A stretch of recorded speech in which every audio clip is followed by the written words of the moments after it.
let's get rid of this thing. Let's yeet this junk into the freaking woods. All right, just because we're on stupid suppressors, let's try the Maglite. Again, the serial number on here I can't show you because it's intellectual property, so sorry you don't get to see that. All right.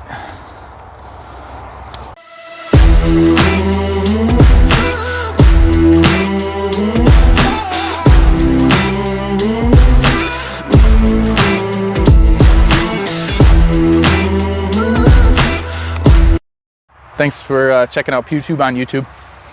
We're out here today. Normally I'd be at the range, but we're out in the woods today because I want to do some suppressor comparisons for you guys. Normally we'd be at the range, but I'm out in the woods because it's a little bit better of an acoustic environment for sound. I got some new microphones, trying them out. I'm going to try and get you the best sound quality that we can, but sometimes that's kind of hard with tons of background noise, etc. So today, I got a couple different options that I'm going to show you that are pretty cool, just so you guys can see. I got a decibel meter. It's not the highest end decibel meter. I will eventually get a nicer one, but this one's pretty good for now, just to get a pretty good basic ballpark comparison of some different suppressors. Today, we're going to start with what's referred to as a host. A host, you'll oftentimes hear that term in regards to discussions of suppressors. A host is just the weapon that the suppressor is mounted to, or the weapon that the suppressor is being used on. There's a couple different weird nuances that go along with that, but I'll get into those in a different video with some weird suppressor stuff. So the host that I've got today, or firearm, that we're going to be using for this demonstration is a Beretta Bobcat 21A chambered in .22 long rifle. Okay, this is a pretty cool little host. It's 7+1 with a 1/2x28 threaded barrel, so it'll take just about any suppressor. Most suppressors come in 1/2x28 thread pitch. That's the most common, and then generally 30 caliber and larger is 5/8x24. There's a couple other ones like 13x1 left-handed that Sig Sauer likes to use, but nobody likes it. Sorry, Sig. And then there's a couple other really weird, like big bore calibers. I know on one of our 338 Lapuas that we've got for the shop, one of our demo guns has got just this crazy wonky thread on it. It's like 3/4 by something. I don't even know. I don't remember offhand. But this suppressor host is pretty sweet. 7+1 with a flip-up barrel. It's like the ultimate assassin's gun. I've got on here a GSL technology pillbox suppressor. This is specifically designed for .22 long rifle. Okay, and this suppressor can go on a keychain. It's pretty sweet. It uses what's called a wipe, and a wipe is a little rubber or neoprene sacrificial piece that goes inside the suppressor to retain gases. So all a suppressor does is a muffler, okay? And I say the term suppressor because that's the more appropriate term. The original term silencer was the original patent term by Mr. Maxim, who invented suppressors or silencers.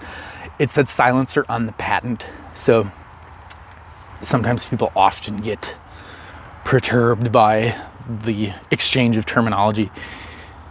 Generally speaking, everybody will know what you mean. Silencer, suppressor, can, whatnot, they're interchangeable, okay? So all a suppressor is a means to retain explosive gases, okay?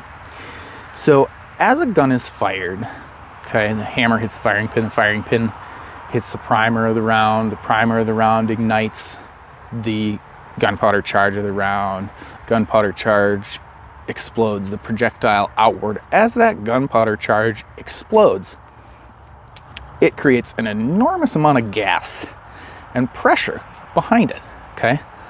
That propels your projectile forward, all right?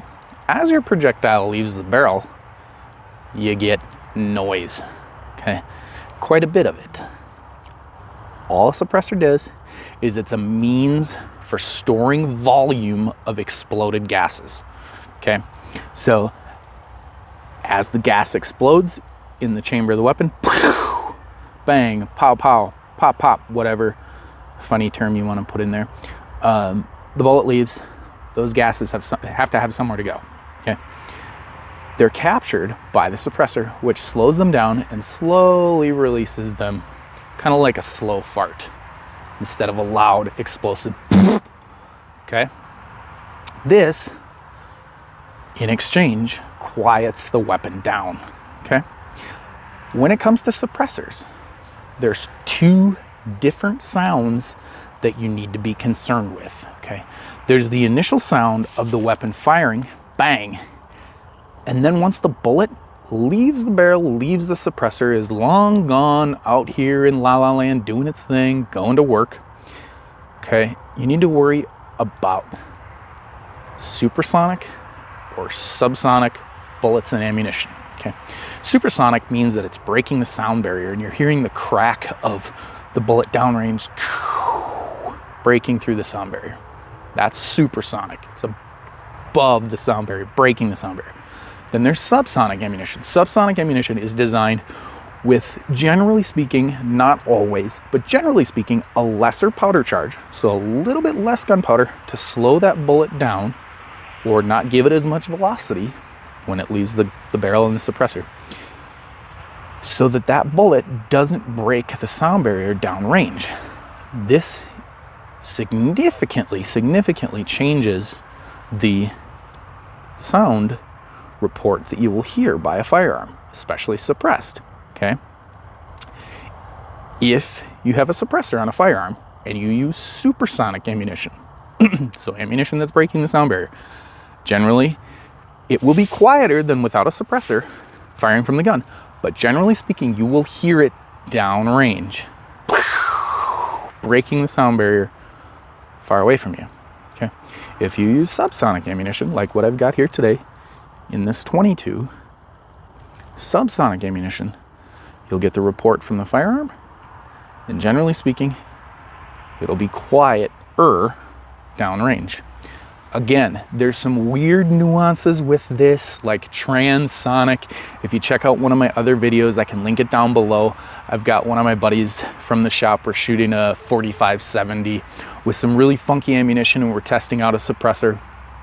And one of the bullets is doing something called transonic, where it's like right perfectly in between, almost breaking the sound barrier. It's really cool. I'd suggest check it out. That's very rare. That's very hard to do. The temperature's got to be right. The humidity's got to be right. The ammunition's got to be right. It's just the quintessential perfect situation.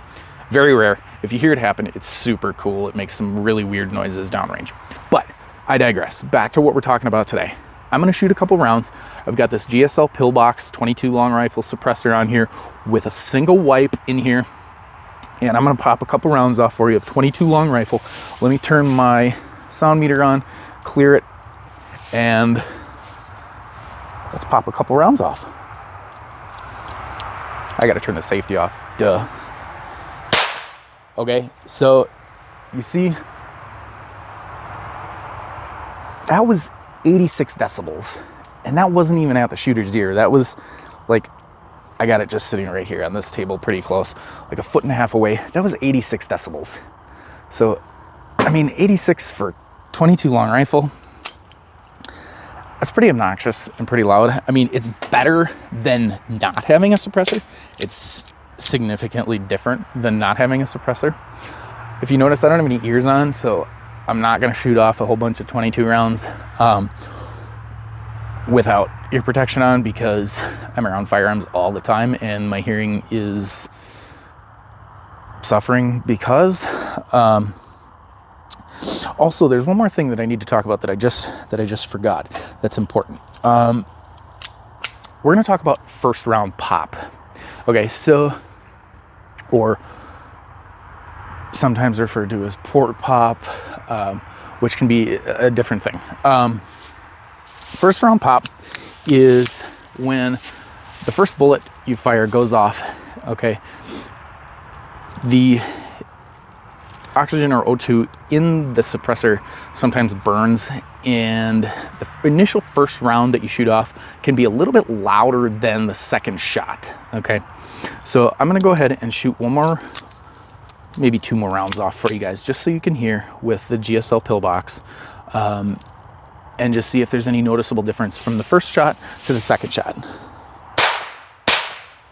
Okay, I don't know if you can pick that up on the microphone, but the second round is just a hair quieter, and that's because those burning gases have been burnt off, and it's very, very, very minute of a difference. But the second round, there's not as much oxygen, theoretically speaking, inside the suppressor, which aids in a little bit quieter of a shot. Again, that was still around 86 decibels. I mean, it's manageable. It's definitely significantly better than without a suppressor. I'm gonna swap out a can here and do something a little bit different. I've got I suppose I gotta reload a couple rounds here too for you real quick.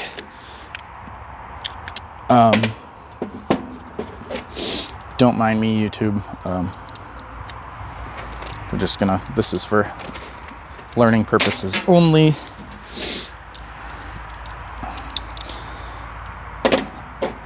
The next can I've got, so back to that volume discussion that I was talking about before, okay? Suppressors are all about volume. All you're doing is creating the most amount of volume you can efficiently and effectively to capture gases that are being fired off and exploded. I can't show you the serial numbers on these just because some of that is intellectual property, etc. But I'm going to just show you a quick little comparison between size. Here's the GSL pillbox. It's pretty small.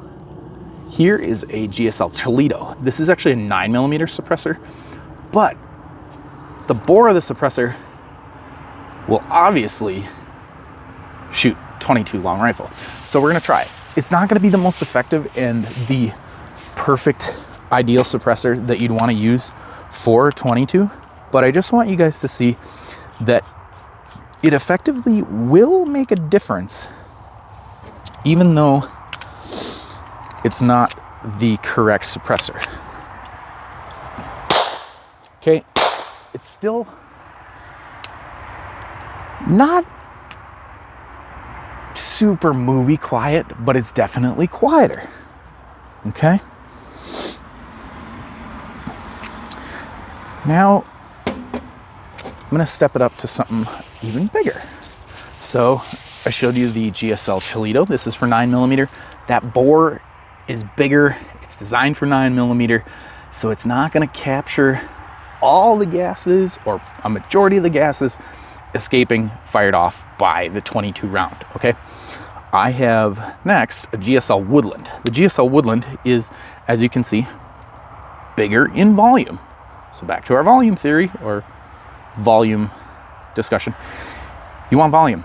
So GSL Woodland, this is specifically designed for 22. This is a 22 caliber bore. Well, it's slightly bigger than 22 caliber, because if it's 22 caliber, you would end up with something called a baffle strike. And a baffle strike is a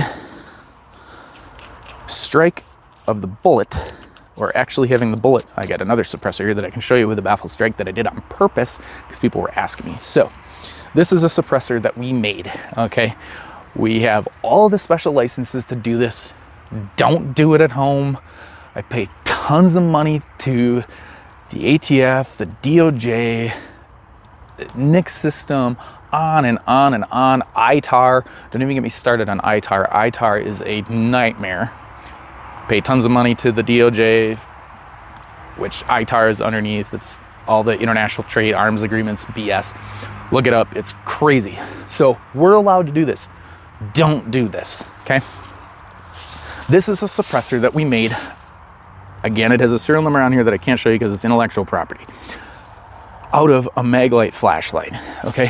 And I purposely, if you notice on the end, we struck the end cap, and inside there's baffles that we physically struck as well with a round on purpose. It's dangerous, it's stupid, don't do that. It was in a very controlled environment by professionals, okay? So this bore was put, or this suppressor with this specific bore size, and the bore size is the size of the hole in the suppressor, was specifically put on a weapon incorrectly, with the incorrect bore size, so we could get around to baffle strike it, so I can show you in demonstrations like this. All right, if you use the wrong size suppressor for the wrong size job or wrong size round, okay, you could end up with something like a baffle strike or an end cap strike. Okay, if the suppressor is bigger bore, and you're shooting a smaller bullet through it, you don't have to worry about that. But if you're shooting a small suppressor and you try and shoot a bigger bullet through it, that's something you got to worry about. So if you notice, this end cap is a little bit bigger than 22 caliber. Okay, so a bullet won't strike it passing through, and the actual physical baffles of the suppressor are a little bit bigger than 22 caliber, so that a 22 caliber bullet won't strike it, but they're very, very, very close. So we're gonna throw this. I'm gonna clear my decibel, my stupid decibel meter, sound meter. Let's get that positioned good. Okay, I'm gonna put this on my Beretta Bobcat, and again, this is a GSL Woodland in 22 caliber. Okay, 1/2 by 28 threads. It screws right on, nice and easy. Okay, now you're gonna notice a big sound difference. Okay, I'm gonna hold my decibel meter up close at like shooter's ear level, just so you guys can hear, okay? Okay, first round pop was a little bit louder, but that was like 82 decibels. That was significantly quieter at shooter's ear. Like, that's a comfortable noise level for me to shoot without any ear pro on right now. I mean, I could do that all day and still be able to talk to you. I apologize. I got to do a quick clear of around here because I forgot to clean this, and this gun, like a lot of the stuff that we have at the shop, gets cleaned regularly and inspected, but it is a rental, and I do let customers shoot it from time to time, and sometimes it gets neglected and doesn't get cleaned the best, so I apologize. Sometimes it jams. I'll be sure to clean this one tonight, but I'll do a couple more real quick rounds. Let's clear this again, and so I'm gonna even go closer to the firearm this time, okay? GSL Woodland 22, like 82 decibels. I mean, that's quiet. It's even closer to the firearm than shooter's ear. Okay. 82 again. 83, 81. So we're even quieter. So you can see that that first round pop is a little bit louder, and then it kind of tapers off and gets quieter. But that's starting to get movie quiet. I mean, it's awesome. Personally, I love shooting 22. I could shoot this all day. I'm gonna jump to something a little bit different, a little bit weirder, just to make YouTube go, oh my God, you guys can't do that. So feel free, comment down below. We'll chit chat about it. Ask me all sorts of questions.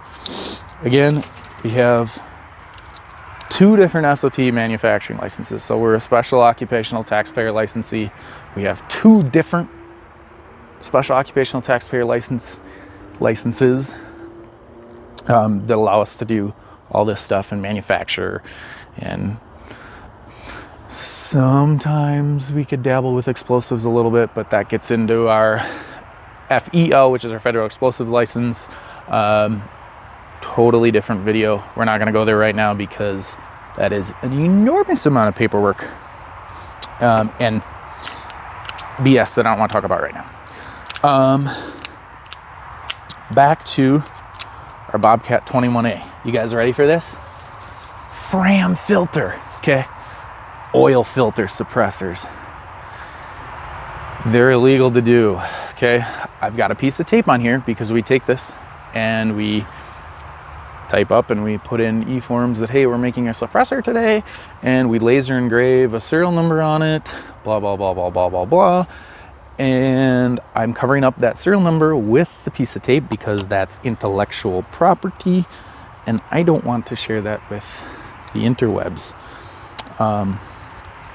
I answer to the ATF quite often. I have to discuss with my IOIs or my individuals that I answer to at ATF, and they watch these videos sometimes several times and quite closely. So yeah, that's all I'm gonna say about that. So I'm gonna demonstrate the Fram filter suppressor that everybody loves and loves to see. I'll get my decibel meter back up here so you guys can get a ballpark. Personally, I think that Fram filter suppressors suck. You know why?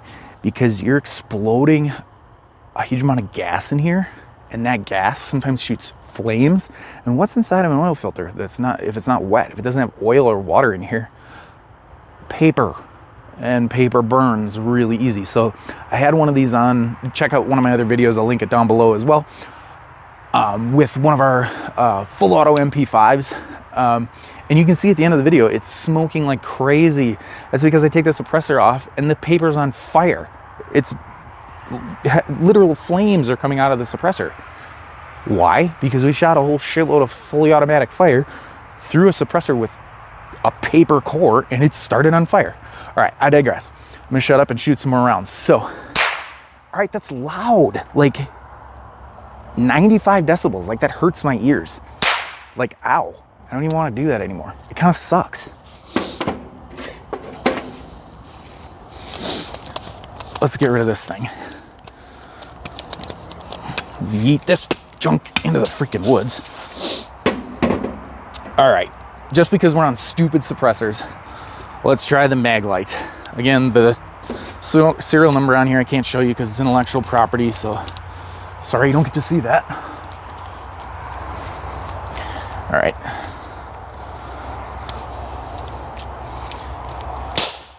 I mean, it's better than nothing, but it's still loud. Like, a little bit better. The first round pop was kind of obnoxious, but you know, there's a lot to be said about research and development that goes into a suppressor, okay? This is a freaking Maglite off the shelf. You can see the smoke coming out of there, it's sweet. Thousands and thousands of hours that go into building a suppressor with like the CAD designs of how to specifically design the baffles, everything really matters in the long run, because it makes a big difference.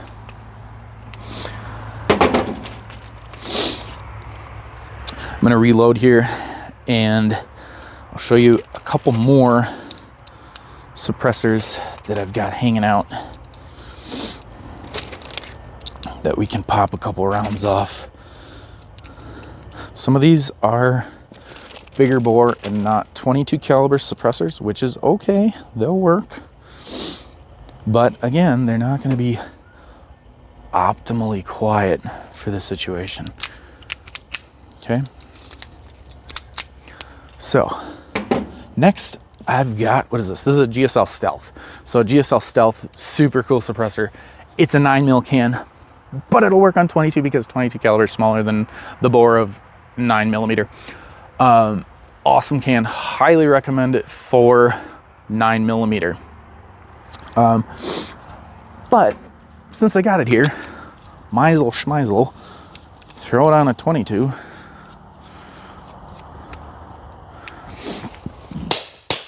And pop a couple rounds off. That was like 83, 84 decibels. I mean, really manageable. You know, hearing safe, not gonna hurt your ears. Next, I've got a Silencer Co. Octane 9. Sorry, I don't remember exactly what all these suppressors are because I have a huge pile of them at the shop that are demo cans. And I just went like this and grabbed a handful of demo cans, and I'm outside right now and we're shooting those demo cans. So if you got a specific demo can or a specific suppressor that you want us to test, shoot me a comment, a couple of comments down below. If I get a whole bunch of comments about, hey, I want to see this specific suppressor, I will pull it out of the box. If I don't have it in the box, I will order it and we'll test it. Let's try out, this is a Silencer Co. Octane 9.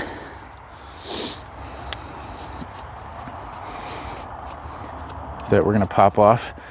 And you'll notice this one too is, oh, let me put one more round in there, sorry. Just so we get the full effect. Alrighty. So, Silencer Co. Octane 9. 9 mil. I mean, not bad, but it's not a 9 mil, or it's not a 22 caliber can. It's designed for 9 mil. But back to the theory of volume. All we're doing is capturing volume of gas coming out of the end of the barrel. And this is significantly more volume than something like this. So obviously, physics is physics. Can't avoid it. The bigger one is going to work better for this situation.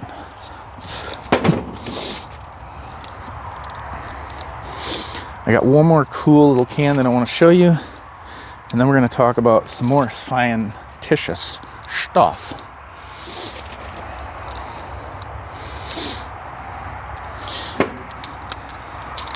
Next up, I got a Dead Air Odessa 9. Okay, this is a cool little can. This is made again for a 9mm, but because it's threaded in half by 28, I'm gonna throw it on this 22 and we're just gonna test it so you guys can hear it right away. It's a little bit louder than like the Octane 9 or the GSL Stealth, or even, I mean, the Maglite suppressor was a little bit quieter. Why? Because going back to volume, this doesn't have as much volume because it's skinnier. Okay. Pardon the airplane flying over, I apologize. They're probably going on a bombing run, so we probably need to duck and cover soon. The cool thing though with the Dead Air Odessa is it's got a feature that allows you to interchange baffles and take this apart umpteen different configurations and tune it to the specific situation that you want to tune it to. Okay, so if you want it in its full length and configuration, it'll offer the best sound suppression, but obviously you got this big dingus hanging around at the end of a barrel that you got to carry around. If you want to knock it down, you know, 1 or 2, that obviously shortens it up quite a bit, or 5 shortens it up even more, which is cool, but then obviously you lose sound suppression. Okay, one more important thing that we got to talk about with suppressors is Nielsen devices. Okay, this firearm, this Beretta Bobcat 21A, it doesn't apply to this situation, okay, because firearm's clear and safe, safety checked, safety's on, okay. I mean, I needed safety off actually. As a normal Browning semi-automatic pistol fires, okay, the slide reciprocates. Again, this firearm does not apply. I'll grab one of my Glocks in a second and show you. So just imagine this real quick for me. As the round is fired and the slide reciprocates, boom, bang, bang, it's extracting and putting a new round in the chamber. All right, the Browning style action pistols, the barrel slightly cocks upward and tips back, okay? You need to account for that. Otherwise, you can end up with a baffle strike or an end cap strike. So there's a really ingenious design for that called a Nielsen device or a booster piston. Again, there's a billion different terms that are interchangeable. But a Nielsen device is a spring-loaded device with a thread adapter that has a spring that goes over it. So thread adapter that goes into the suppressor. Okay, just like that. You can get these in all sorts of different thread pitches. The actual Nielsen Devicer booster piston spring, and then the rear end cap, which usually generally has an O-ring on it, etc., just to seal those gases. That screws into, sorry, this one's got a little carbon on it, screws into the suppressor, and I have to put this on a gun real quick just so you can see. This one's clear, safety's on. As that round is fired and it's extracting the round, and again, this only applies to the Browning automatic, semi-automatic pistols, okay, that booster piston moves. I don't know if you can see that, okay? So see, sorry, it's under spring tension, so it's hard to do this. Okay, see, booster piston is pulling, okay? So as that Browning semi-automatic action cycles, the barrel tips up, the Nielsen Devicer booster piston accommodates that motion under super slow-mo, I could show you someday, and negates for a baffle strike or end cap strike, okay?